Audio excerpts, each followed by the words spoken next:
ओम साई राम। आज हम साई सच्चरित में अध्याय 45 पढ़ेंगे। श्री साई सच्चरित अध्याय 45 संदेह निवारण। काका साहेब दीक्षित का संदेह और आनंद राव का स्वप्न। बाबा के शयन के लिए लकड़ी का तख्ता। प्रस्तावना। गत 3 अध्यायों में बाबा के निर्वाण का वर्णन किया गया है। इसमें कोई संदेह नहीं है कि अब बाबा का साकार स्वरूप लुप्त हो गया है, परंतु उनका निराकार स्वरूप सदैव विद्यमान रहेगा। अभी तक केवल उन्हीं घटनाओं और लीलाओं का उल्लेख किया गया है जो बाबा के जीवन काल में घटित हुई थीं। उनके समाधिस्थ होने के पश्चात भी अनेक लीलाएं हो चुकी हैं और अभी भी देखने में आ रही है, जिनसे यह सिद्ध होता है कि बाबा अभी भी विद्यमान हैं और पहले की ही भांति अपने भक्तों को सहायता पहुंचाया करते हैं। बाबा के जीवन काल में जिन व्यक्तियों को उनका सानिध्य या सत्संग प्राप्त हुआ, यथार्थ में उनके भाग्य की सराहना कौन कर सकता है। यदि किसी को फिर भी ऐन्द्रिक और सांसारिक सुखों से वैराग्य प्राप्त नहीं हो सका तो इसे दुर्भाग्य के अतिरिक्त और क्या कहा जा सकता है। जो उस समय आचरण में लाया जाना चाहिए था और अभी भी लाया जाना चाहिए, वह है अनन्य भाव से बाबा के पूजन और सेवा की ओर लगाना चाहिए। कृत्रिम पूजन से क्या लाभ? यदि पूजन या ध्यान आदि करने की ही अभिलाषा है तो वह शुद्ध मन और अंतःकरण से होनी चाहिए। जिस प्रकार पतिव्रता स्त्री का विशुद्ध प्रेम अपने पति पर होता है, इस प्रेम की उपमा कभी कभी लोग शिष्य और गुरु के प्रेम से भी दिया करते हैं, परंतु फिर भी शिष्य और गुरु प्रेम के समक्ष पतिव्रता का प्रेम फीका है और उसकी कोई समानता नहीं की जा सकती। माता पिता, भाई या अन्य संबंधी जीवन का ध्येय आत्म साक्षात्कार प्राप्त करने में कोई सहायता नहीं पहुंचा सकते। इसके लिए हमें स्वयं अपना मार्ग अन्वेषण कर आत्मानुभूति के पथ पर अग्रसर होना पड़ता है। नित्य और अनित्य में विवेक, इहलौकिक तथा पारलौकिक सुखों का त्याग, इंद्रिय निग्रह और केवल मोक्ष की धारणा रखते हुए अग्रसर होना पड़ता है। दूसरों पर निर्भर रहने के बदले हमें आत्मविश्वास बढ़ाना उचित है। जब हम इस प्रकार विवेक बुद्धि से कार्य करने का अभ्यास करेंगे तो हमें अनुभव होगा कि यह संसार नाशवान और मिथ्या है। इस प्रकार की धारणा से सांसारिक पदार्थों में हमारी आसक्ति उत्तरोत्तर घटती जाएगी और अंत में हमें उनसे वैराग्य उत्पन्न हो जाएगा। तब कहीं आगे चलकर यह रहस्य प्रकट होगा कि बाह्य ब्रह्मा या ब्रहा हमारे गुरु के अतिरिक्त दूसरा कोई नहीं, वरन अर्थात में वे ही सद्वस्तु परमात्मा है। और यह रहस्य उद्घाटन होता है कि यह दृश्यमान जगत उनका ही प्रतिबिंब है। अतः इस प्रकार हम सभी प्राणियों में उनके ही रूप का दर्शन कर उनका पूजन करना प्रारंभ कर देते हैं और यही समत्व भाव दृश्यमान जगत से विरक्ति प्राप्त करने वाला मूल मंत्र है। इस प्रकार जब हम ब्रह्मा या गुरु की अनन्य भाव से भक्ति करेंगे तो हमें उनसे अभिन्नता की प्राप्ति होगी और आत्मानुभूति की प्राप्ति सहज हो जाएगी। संक्षेप में यह कि सदैव गुरु का कीर्तन और उनका ध्यान करना ही हमें सर्वभूतों में भगवत दर्शन करने की योग्यता प्रदान करता है और इसी से परमानंद की प्राप्ति होती है। निम्नलिखित कथा इस तथ्य का प्रमाण है। काका साहेब का संदेह तथा आनंदराव का स्वप्न। यह तो सर्वविदित ही है कि बाबा ने काका साहेब दीक्षित को श्री एकनाथ महाराज के 2 ग्रंथ, पहला श्रीमद् भागवत और दूसरा भावार्थ रामायण का नित्य पठन करने की आज्ञा दी थी। काका साहेब इन ग्रंथों को नियम पूर्वक पठन बाबा के समय से करते आए हैं और बाबा के समाधिस्थ होने के उपरांत अभी भी वे उसी प्रकार अध्ययन कर रहे हैं। एक समय चौपाटी बम्बई में काका साहेब प्रातःकाल एकनाथी भागवत का पाठ कर रहे थे। माधवराव देशपांडे सामा और काका महाजनी भी उस समय वहां उपस्थित थे तथा ये दोनों ध्यानपूर्वक पाठ श्रवण कर रहे थे। उस समय 11वें स्कंद के 2 अध्याय का वाचन चल रहा था, जिसमें नवनाथ अर्थात ऋषभ वंश के सिद्ध यानी कविहरि, अंतरिक्ष प्रबुद्ध पिपलायन,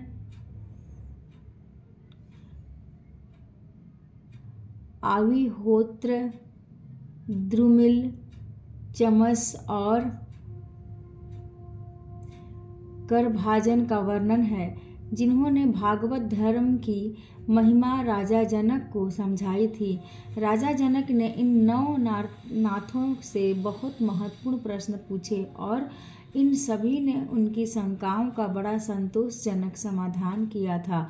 अर्थात कवि ने भागवत धर्म, हरि ने भक्ति की विशेषताएं, अंतरिक्ष ने माया क्या है, प्रबुद्ध ने माया से मुक्त होने की विधि, पिपलायन ने परब्रह्मा के स्वरूप, आविहोत्र ने कर्म के स्वरूप, द्रुमिल ने परमात्मा के अवतार और उसके कार्य, चमस ने नास्तिक की मृत्यु के पश्चात की गति एवं करभाजन ने कली काल में भक्ति की पद्धतियों का यथाविधि वर्णन किया। इन सब का अर्थ यही था कि कलयुग में मोक्ष प्राप्त करने का एकमात्र साधन केवल हरि कीर्तन या गुरु चरणों का चिंतन ही है। पठन समाप्त होने पर काका साहेब बहुत निराशापूर्ण स्वर में माधवराव और अन्य लोगों से कहने लगे कि नवनाथों की भक्ति पद्धति का क्या कहना है, परंतु उसे आचरण में लाना कितना दुष्कर है। नाथ तो सिद्ध थे, परंतु हमारे समान मूर्खों में इस प्रकार की भक्ति का उत्पन्न होना क्या कभी संभव हो सकता है? अनेक जन्म धारण करने पर भी वैसी भक्ति की प्राप्ति नहीं हो सकती, तो फिर हमें मोक्ष कैसे प्राप्त हो सकेगा? ऐसा प्रतीत होता है कि हमारे लिए तो कोई आशा ही नहीं है। माधवराव को यह निराशावादी धारणा अच्छी न लगी। वे कहने लगे कि हमारा अहोभाग्य है, जिसके फलस्वरूप ही हमें साईं सदृश अमूल्य हीरा हाथ लग गया है। तब फिर इस प्रकार निराशा का राग अलापना उचित नहीं है। यदि तुम्हें बाबा पर अटल विश्वास है तो फिर इस प्रकार चिंतित होने की आवश्यकता ही क्या है? माना कि नवनाथों की भक्ति अपेक्षाकृत अधिक दृढ़ और प्रबल होगी, परंतु क्या हम लोग भी प्रेम और स्नेह पूर्वक भक्ति नहीं कर रहे हैं? क्या बाबा ने अधिकारपूर्ण वाणी में नहीं कहा है कि श्री हरि या गुरु के नाम जाप से मोक्ष की प्राप्ति होती है? तब फिर भय और चिंता का स्थान ही कहाँ रह जाता है। परंतु फिर भी माधवराव के वचनों से काका साहेब का समाधान न हुआ।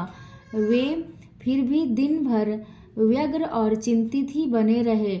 यह विचार उनके मस्तिष्क में बार बार चक्कर काट रहा था कि किस विधि से नवनाथों के समान भक्ति की प्राप्ति संभव हो सकेगी। एक महाशय जिनका नाम आनंदराव पखाड़े था, माधवराव को ढूंढते ढूंढते वहां आ पहुंचे। उस समय भागवत का पठन हो रहा था। श्री पखाड़े भी माधवराव के समीप ही जाकर बैठ गए और उनसे धीरे धीरे कुछ वार्ता करने लगे। वे अपना स्वप्न माधवराव को सुना रहे थे। इनकी कानाफूसी के कारण पाठ में विघ्न उपस्थित होने लगा। अतएव काका साहेब ने पाठ स्थगित कर माधवराव से पूछा कि क्यों, क्या बात हो रही है। माधवराव ने कहा कि कल तुमने जो संदेह प्रकट किया था, यह चर्चा भी उसी का समाधान है। कल बाबा ने श्री पाखंडे को जो स्वप्न दिया है, उसे इनसे ही सुनो। इसमें बताया गया है कि विशेष भक्ति की कोई आवश्यकता नहीं, केवल गुरु को नमन या उनका पूजन करना ही पर्याप्त है।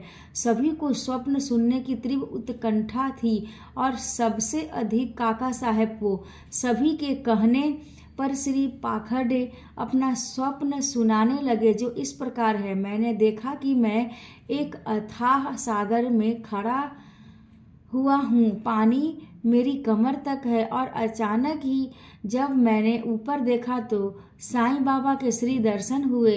वे एक रत्न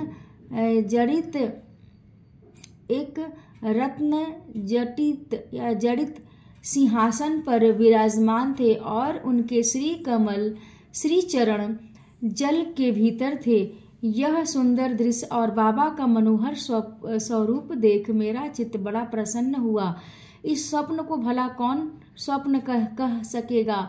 मैंने देखा कि माधवराव भी बाबा के समीप ही खड़े हैं और उन्होंने मुझसे भावपूर्ण शब्दों में कहा कि आनंदराव, बाबा के श्री चरणों पर गिरो।